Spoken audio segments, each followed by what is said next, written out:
আসসালামু আলাইকুম বন্ধুরা, সবাই কেমন আছেন? আশা করি সকলেই ভালো আছেন।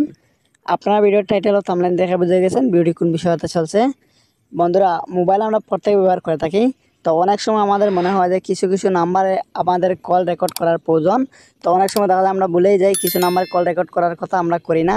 তো আজকে আমি এমন একটা প্রসেস দেখিয়ে দেবো, আপনারা যে নাম্বারে রেকর্ড করতে চান সেই নাম্বারটা থেকে শুধু কলটি রেকর্ড হবে, অন্য কোনো নাম্বারে কল রেকর্ড হবে না। অথবা আপনি যদি চান সব নাম্বারে আপনার কল রেকর্ড করতেন, সব নাম্বারে কল রেকর্ড করতে পারবেন। অথবা আপনি যদি চান নির্দিষ্ট কিছু নাম্বার থেকে রেকর্ড করতে, তো নির্দিষ্ট কিছু নাম্বার থেকে আপনি রেকর্ড করতে পারবেন। কীভাবে সেটি করবেন তো আমি দেখিয়ে দিব আজকের এই ভিডিও থেকে। তো তার জন্য আমি কী করছি, এখানে ডায়াল পেডটি ওপেন করে নিচ্ছি। ডায়াল পেডটি ওপেন করার পর আপনি এরকম ইন্টারফেস যখন চলে আসবে, তো আপনি এখন দেখছেন উপর দিয়ে একটা 3 ডট দেখাচ্ছে। আপনি কী করবেন, এই 3 ডটের উপরে একটা ক্লিক করে দেবেন। তারপরে এরকম ইন্টারফেস চলে আসবে, তখন আপনি দেখেন সেটিংস নামে একটি অপশন, আপনি কী করবেন সেটিংয়ের এটার উপরে একটা ক্লিক করে দেবেন। তো আমি সেটিংয়ের উপরে ক্লিক করলাম। সেটিংয়ের উপরে ক্লিক করার পর এখানে অনেকগুলো অপশন চলে আসছে। তো এখানে আপনি একটি অপশন দেখতে পারছেন কল রেকর্ডিং নামে। তো আপনি কী করবেন, এই কল রেকর্ডিং নামে যে অপশন রয়েছে এটার উপরে একটা ক্লিক করে দেবেন। তো আমি কল রেকর্ডিং এই অপশনের উপরে একটা ক্লিক করে দিচ্ছি। তো এটার উপরে ক্লিক করার পর আরও বেশ কিছু অপশন চলে আসে। তো এখানে আপনি একটি অপশন দেখতে পাচ্ছেন লেখা রয়েছে অটোমেটিক্যালি রেকর্ডিং আননোন নাম্বারস।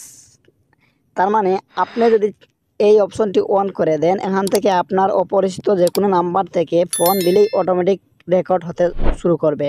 যেমন আপনার নাম ফোনে সেভ করা নাই, এমন কোন নাম্বার থেকে হঠাৎ কল চলে আসলো, তো এই অপশনটি অন করে দিলে অটোমেটিক দেবেন সেই ফোনটি রেকর্ড হতে শুরু করছে। তো আমি কী করছি, এটা অন করে দিলাম। তারপর এখানে অ্যালাউ রেকর্ড নামে যে অপশন দেখছেন, অ্যালাউ রেকর্ডের উপরে একটা ক্লিক করে দিলাম। তো অ্যালাউ রেকর্ডের উপরে ক্লিক করলে এটা অন হয়ে যাবে। তো দেখছেন এটা অন হয়ে গেছে। এখন আমার ফোনে সেভ নাই এমন কোন নাম্বার থেকে কল আসলে অটোমেটিক কলটি রেকর্ড হতে শুরু করবে। তারপরে আরেকটি অপশন দেখতে পাচ্ছেন আপনারা এখানে অটোমেটিক্যালি রেকর্ড দিস নাম্বার, এই যে আরেকটি অপশন দেখতে পাচ্ছেন। তো এটার উপরে ক্লিক করলে কি হবে, এই অপশনের উপরে আমি ক্লিক করলাম। তো এটার উপরে ক্লিক করলে এখন দেখতে পাচ্ছেন আপনারা একটি অপশন রয়েছে, এটা এনেবল করে দিলে কি হবে, অলওয়েজ কল রেকর্ড হতে থাকবে। মানে যে কোনো নাম্বার থেকে, আপনার সেভ করা নাম্বার হোক কিংবা সেভ করা নাই হোক, যে কোনো নাম্বার থেকে কল রেকর্ড হতে শুরু করবে।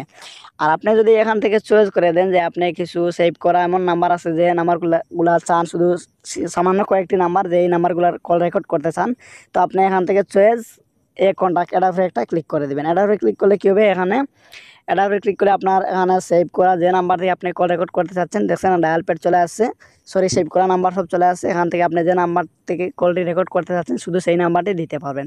তো উদাহরণস্বরূপ আমি ধরেন একটা দিয়ে দিলাম। তো আপনি একাধিক নাম্বার দিতে পারবেন, ঠিক আছে। তো আমার এক নামে দুইটি নাম্বার আছে, তার জন্য দুটি চলে আসছে একই নামে।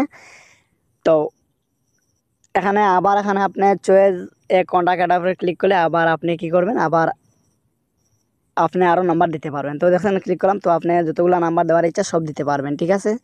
অথবা আপনি অনেকগুলো নাম্বার থাকলে আপনি এখানে নামটি খুঁজে না পেলে উপরে দিয়ে দেবেন সার্ভার, তখন যে নামে সেভ করা আছে সেই নামটি লিখে সার্চ করলে আপনার সেই নাম্বারটি চলে আসবে এখানে।